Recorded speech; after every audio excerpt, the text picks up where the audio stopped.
Good afternoon. The Committee on Foreign Affairs Subcommittee on Africa will come to order. The purpose of this hearing is to examine the current status of the United States-South Africa bilateral relationship. I now recognize myself for an opening statement. I am quite proud of the United States and South Africa's cordial relations for nearly my entire life. South Africa has been the United States' largest trading partner in Africa since 2014. It's home to hundreds of American businesses, and the value of our two-way trade has reached $21 billion in 2021. However, it's becoming clear that the African National Congress of today is no longer the party of Nelson Mandela. While the South African story is one of hope,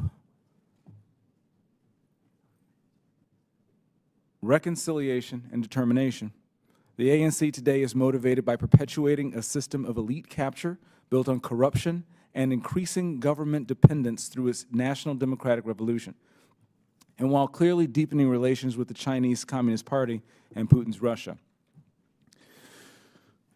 As a black man, I carry the knowledge of my own country's historical burden of inequality, and as a conservative black man, I understand that hard work, perseverance, and getting a shot pays off. That is clearly not the case in South Africa's ruling party, where nearly 30 years into ANC rule, the South African people are more dependent than ever on a state that fails to consistently provide even the most basic services and provides bad policy. Take the example of black economic empowerment, a policy intended to support historically disadvantaged black citizens by providing increased access to the economy, but one that has repeatedly been undermined by corruption and nepotism from the ANC elites who have manipulated the scheme for personal gain at the expense of the broader black populace. The ANC elite are focused on increasing dependence on the state in order to exert control.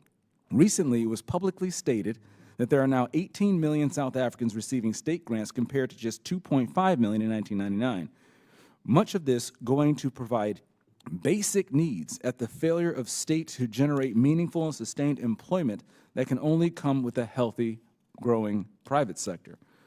Another disastrous policy is the ANC's land reform effort to enforce expropriation without compensation and destroy South Africa's constitutionally protected private property rights. The ANC claims that land reform and EWC are widely popular, but their own surveys show that only 2% of black South Africans identify land reform as a serious unresolved problem, while 80% prioritize economic growth and more jobs over land expropriation. Despite this, the ANC is currently pushing the expropriation bill and land court bill through Parliament to reward themselves for a job poorly done.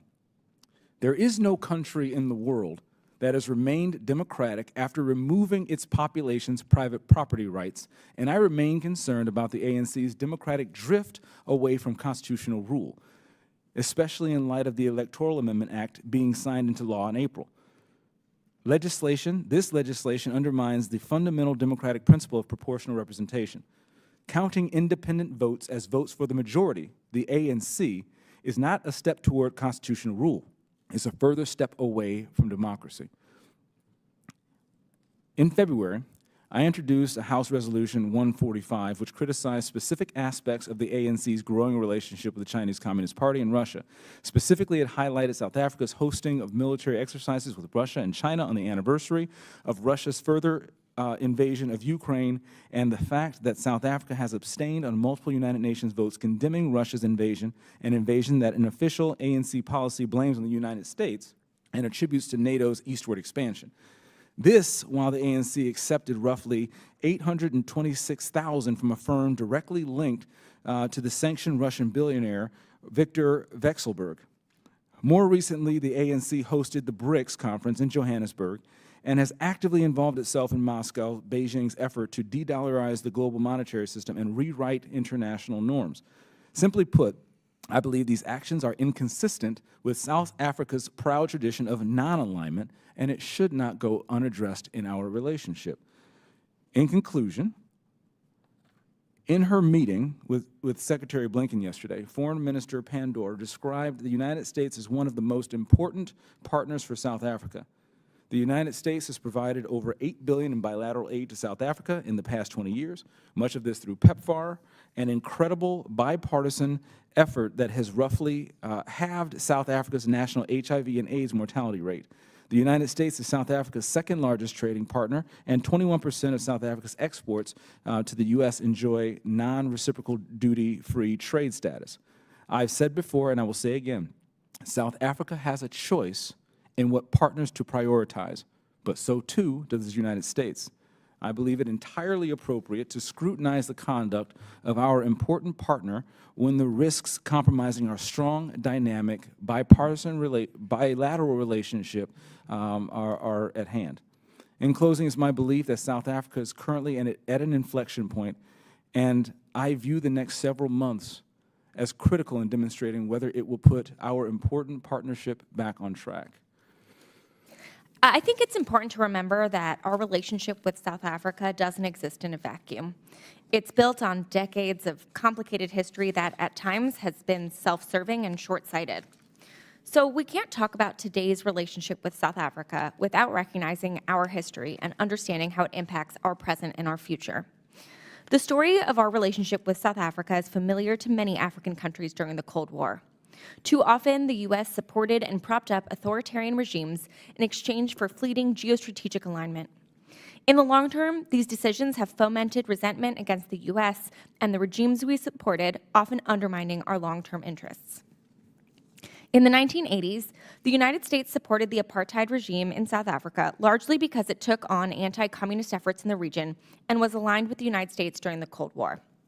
The Reagan administration demonized opponents of apartheid, namely the African National Congress, as dangerous and communist, even designating the ANC as a terrorist organization. Meanwhile, the Soviet Union supported the ANC in their liberation efforts. 50 years later, we're still feeling the legacy of these relationships. South Africa's majority party, the ANC, is more aligned with Russia instead of the United States. And thankfully, since then, we've made significant progress in the bilateral relationship and are now a strong friend and partner of the South African people, as demonstrated by our strong trade relationship through AGOA, significant gains we made in health with our PEPFAR programs, and the over 600 U.S. companies in the country. But at the same time, we still see some justified lingering resentment. That's why in this new age of strategic competition, we need to keep this history and these lessons in mind, lest we make the same mistakes again. The Biden administration understands this, as their strategy towards sub-Saharan Africa makes it clear that the U.S. seeks partnership with African countries, and we won't force countries to choose between the PRC or Russia and the United States. African countries don't want to be forced to choose, as they had to do during the Cold War, and frankly, it's not in the U.S.'s interest to do so because we may not like the outcome. We know there are very real challenges between our two countries, and we shouldn't ignore them or brush them aside. But real partnership means being honest and clear about these challenges and working through them together, like the endemic corruption within the government, particularly since former President Zuma's administration and within the ANC itself. And when the Lady R, a U.S.-sanctioned Russian ship, recently docked near Cape Town and allegedly transported weapons to Russia, we were very clear that this was a violation of U.S. sanctions. But we also can't let these challenges get in the way of the many opportunities that our bilateral relationship creates. So we need to find productive ways to continue engaging with the South African people on issues of mutual interest, whether that is economic growth, addressing the energy crisis, good governance, or building a just and representative global governance system. And we need to make sure that our policy towards the South African government don't have negative impacts on our relationship with the South African people. So I'm looking forward to hearing from experts here today on their perspectives and recommendations on how U.S. policymakers should address the opportunities and challenges in the U.S. relationship with South Africa. I yield back. The year 2024 is a seminal moment in South Africa. We, like the United States, are entering an election year. We are also marking 30 years since the first democratic election in 1994. And that moment is special, and I do want to spend time reflecting on it because it was the first time that I saw my mother voting. She was the same age as I am. My grandparents, who were in their 70s, were voting for the first time, and my father died without ever voting in the land of his birth. This history is important. This election was emblematic of a rebirth. A new nation was emerging from the yoke of racism, exclusion, and oppression, and could offer a model for a thriving democracy. The election was about restoring the dignity of Black citizens, but also assuring our white counterparts that South Africa remains a home for them. That election was also about providing basic services and economic opportunities to the previously disadvantaged. So you've used the word inflection point, and it is true. Next year's election is an inflection point. We arrive at that election with the promises of 1994 remaining elusive and unfulfilled. The powder keg, though, that could undo our democratic edifice, unemployment and inequality.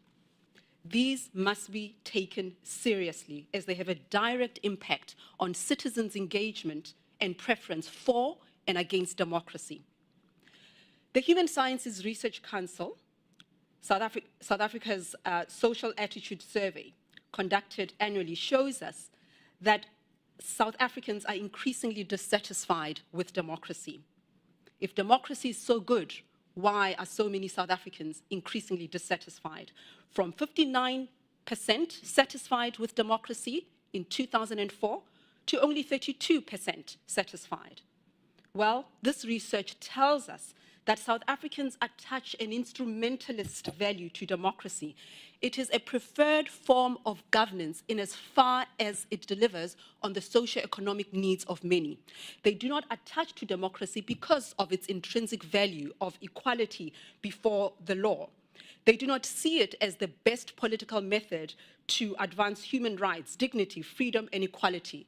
It is about basic services and the right to economic opportunities. These restore human dignity far more than anything else.